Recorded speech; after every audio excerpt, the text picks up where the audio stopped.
Бүгүнкү күндөгү мамлекетибиздеги эң көйгөйлүү маселелердин бири бул азык түлүккө жана эт азыктарына болгон баалардын өсүшү боюнча. Бул боюнча мамлекетибизде, өкмөтүбүздө тиешелүү чаралар көрүлгөн. Ошонун негизинде өкмөттөн токтом кабыл алынган. Ошол токтомдо так көрсөтүлүп турат. Эт азыктарынын жана тамак аш азыктарынын бааларынын көтөрүлбөшү боюнча. Жана ошолорду контролдоп, бааларды бир таризде кармоо боюнча. Бирок ал нерселер эч жерде сакталбай атыптыр. Мен аны көрүп элден да угуп келдим. Базарларга да чыгып көрдүм. Мына кээ бир жерлерде эттин баалары 800-900 сомго чейин чыгып кетиптир. Кээ бир жерде 700-750 сомго чейин бар экен. Ал эми өкмөттүн токтомунда ошо 680 сомдон 700 сомдон ашырбасын деген. Эмне үчүн мындай болуп атат деп туруп анда изилдеп көрсөм,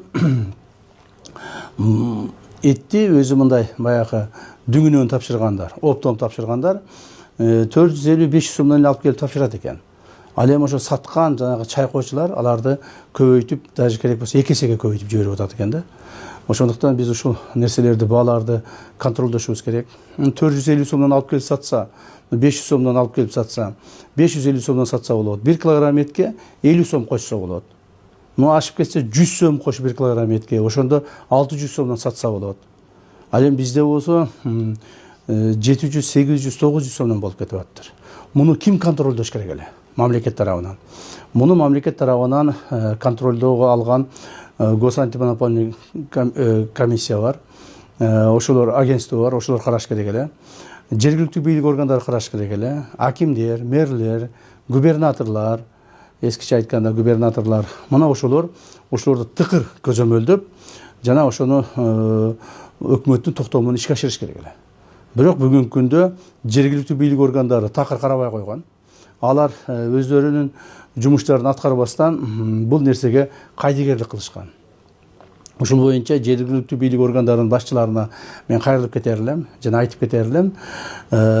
Мындан ары базардагы баалардын кайсылар региондо болсо өсүшүнө, ошол өкмөт койгон талаптарды, токтомдордун аткарылбашына жергиликтүү бийлик органдары жетекчилер жооп бересиңер. Жооп бересиңер. Шылтоо болбойт. Эгерде кайсыл жерде эттин баасы 700 сомдон, 680 сомдон жогору болуп кеткен болсо, ошол жердеги аким, мэр, губернатор түздөн-түз жооп бересиңер. Жана ошого силер кабинетте эле отура бербестен, жанагы ошол өзүңөрдүн жумушуңарды кылып жүрө бербестен элди аралаш керек. Базарга чыгыш керек, базар баасын көрүш керек. Ошол күндө ошол жерге өзүңөрдүн адамдарды коюш керек. Жана ошолордон маалыматтарды алып туруш керек. А силер болсо аны жасабай атасыңар. Ошондуктан бул боюнча мен силерге каттуу эскертүү берип коеюн.